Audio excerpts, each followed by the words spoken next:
Баршаңызға сәлем. Менің каналыма қош келдіңіздер. Менің есімім Ақмарал. Бүгін сіздермен бірге осындай әдемі корзинка тоқып үйренеміз. Өте оңай және астында мынандай арнайы ағаштан жасалған донышқысы бар. Осындай корзинаны бірге тоқимыз.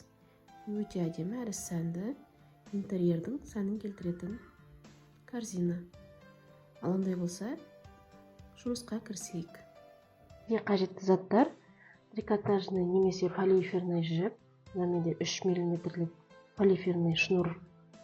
Сосын мынандай готовый донышко керек, ағаштан жасалған. Мен қазір мына 4 бұрышты түрін пайдаланамын. 15-15 мөлшерде. Міндетті түрде крючок. Мен 6 нөмірлі крючокпен тоқимын. Зажигалка, сосын қайшы керек міндетті түрде. Ал енді жұмысымызға кірісейік.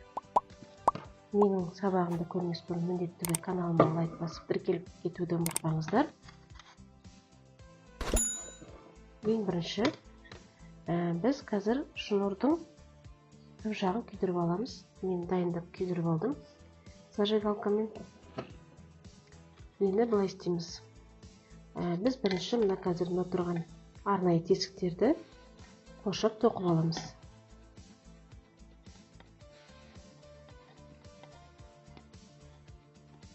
Мына жерде ортасынан бастаймын қазір. Соединительный петлялармен мына жерде тұрған біздің тесіктерді айналдырып, мынандай соединительный петлялармен жүріп шығамыз.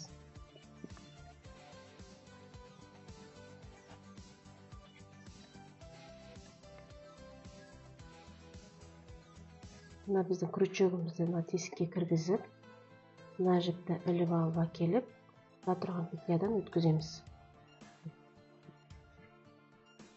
Крючокты тесікке кіргізіп, жіпті іліп алып, мына тұрған петлядан өткіземіз.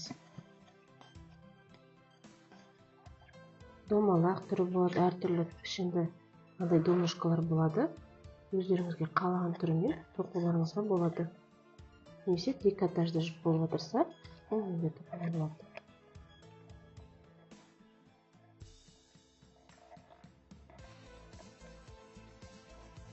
Осылай осы қатарды өз бетімізше аяқтап шығайық. Міне тоқыманың соңына келдім.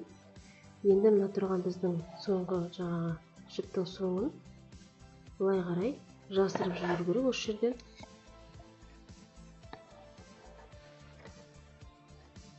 Осы жіптен былай өткізіп, жақсылап тартып,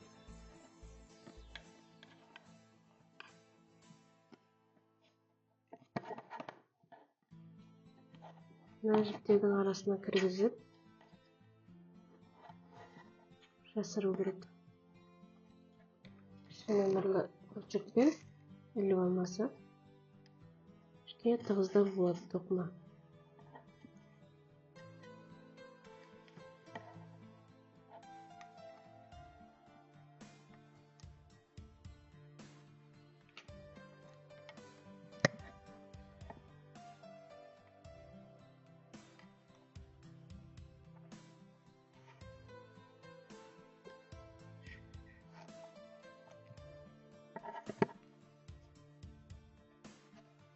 Солай тығып қоямыз.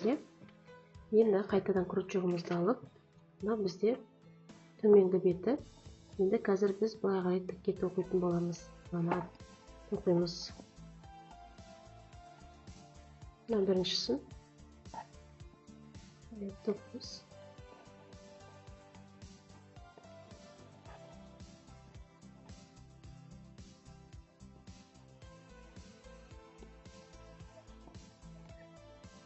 Екеу әрбіреуіне столбик без накида тоқимыз. Екі столбик без накидадан. Мына тұрған біздегі бұрышында тұрған мынаны 2 столбик без накида тоқып өтеміз. Осылай осы қатардың аяғына дейін тоқып шығыңыздар. Қатардың соңында кездесеміз. Қатардың соңына келдім. Енді мына тұрған біздегі соңғы петляны кішкене үлкенірек қылып созып аламыз былай. Сосын мына бірінші тұрған петлядан мына жерден бір петля суырып аламыз былай. Бізде екі петля екі жақта қарап тұр. Енді мына петлямызды қазір былай жасаймыз. Мына крючогымызды алып, мына тұрған бірінші петляға кигізіп, мына петляға жоламаймыз. Мына біздің ең соңғы петлямызды кигізіп алып, осы петляның арғы бетіне шығарамыз былай.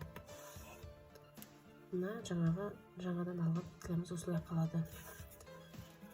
Енді мына екеуін, мына петлямен бергі беттегі және арғы беттегі петляны бірге қосып аламыз былай. Осылай бізде бірінші петля тоқылды. Енді ары қарата әрбір петляға бір-бірден столбик изнакида тоқып шыға береміз. Әр қатарда осылай жасаймыз. Әрбір тұрған біздің петлямызға столбик изнакида тоқылады.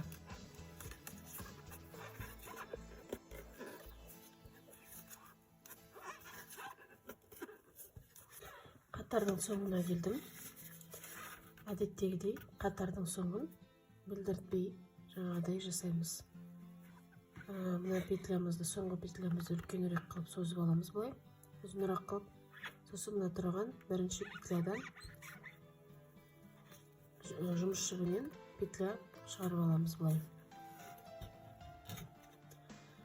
Сосын мына тұрған бірінші петляның арт жағынан әкеліп былай крючогымызды былай етіп аламыз да, мына тұрған біздің соңғы петлямызды крючокқа ілеміз. Сосын кері бетіне қарай шығарамыз былай.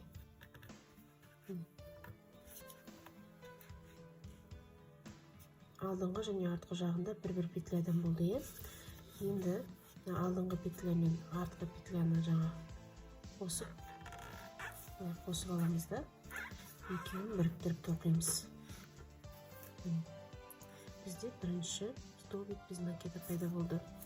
Енді ары қарайғы узорларды галочка ретінде тоқып шығамыз. Яғни әрбір мына тұрған біздегі столбик изнакиданың мына тұрған галочкасының ортасынан кіргіземіз. Яғни мына петляның бойымен емес, мына тұрған галочка арқылы тоқитын боламыз. Яғни галочкаға екі ортасындағы жіптің ортасында мына тесік болады. Мына екі мына жердегі тесікке крючогымызды кигізіп, жұмыс жібін іліп әкеп шығарып, қарапайым столбик изнакида тоқимыз. Осылай. Енді ары қарайғы тоқымымыздың барлығы осылай болады. Өзімізге қажетті биіктікте тоқып,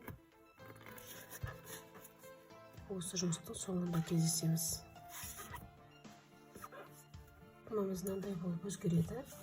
Мен 10-ші қатарды тоқып, 10-ші қатарды тоқып бастап, мына жердегі біздің соңынан бастап былай тоқып, мына екінші шетін тоқып бастаған жерінен 5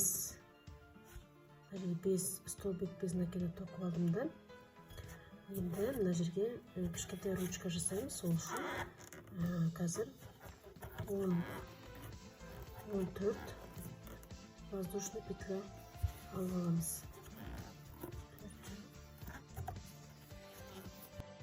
14 петля алғаннан кейін мына жерде 10 петля санаймыз. 1, 2, 3, 4, 5, 6, 7, 8, 9, 10.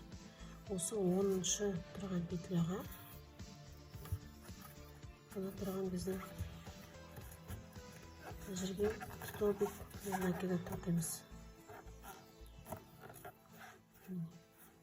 Мындай болып пайда болады. Осыдан кейін біз мына жерді қазір айналып тоқимыз. Стол бетпесін накидамен сосын мына жерден тағы да 5 тура ұшынан қараймыз да, мына бойынан осы жерден бастап 5 стол бетпесін накида тоқып, тап осылай 14 воздушный петля алып, ортасында 9 петля қалып тұр. 10-ші петлярдан бастап стол бетпесін накида тоқып жалғастырамыз. Тап осылай тоқимыз да, осының соңында кездесеміз. Өз бетімізше тоқып шығайық. Мінекей, мына ручкасының қасына келдік. Мына тұрған петляға тоқымаймыз. Мына петлямен аяқтаймыз да, бірден мына ручкасын тоқуға кірісеміз. Яғни ручкасын айналдыра, стол бетпесін накидамен тоқып шығамыз. 20 стол бетпесін накида.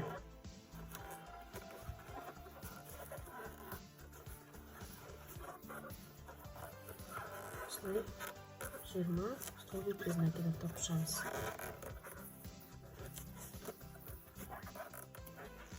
Бірдеге болып тоқуға тырысыңыздар, және арасында жақындатып қойыңыздар.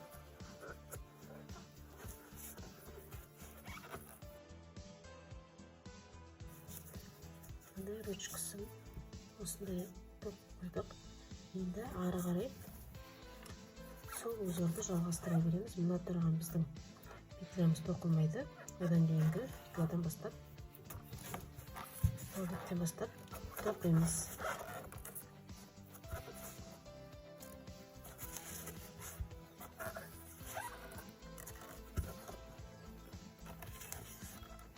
Ары қарай осы рядтың аяғына дейін тоқып шығайық. Қатардың аяғында тағы да кездесеміз. Қатардың соңын соединительный петлямен қосамыз да. Енді бүкіл мына жердегі тұрған нелердің соңғы қатарын соединительный петлямен айналдырып шығамыз. Әрбір петляға соединительный петлямен осылай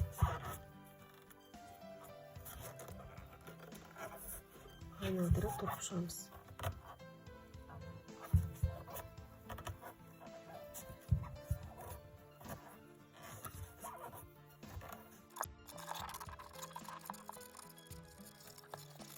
Соңын міндетті түрде жасырамыз. Тығыздап жауып, сосын тоқыманың арасына білінбейтіндей етіп жасырамыз. Міндетті түрде.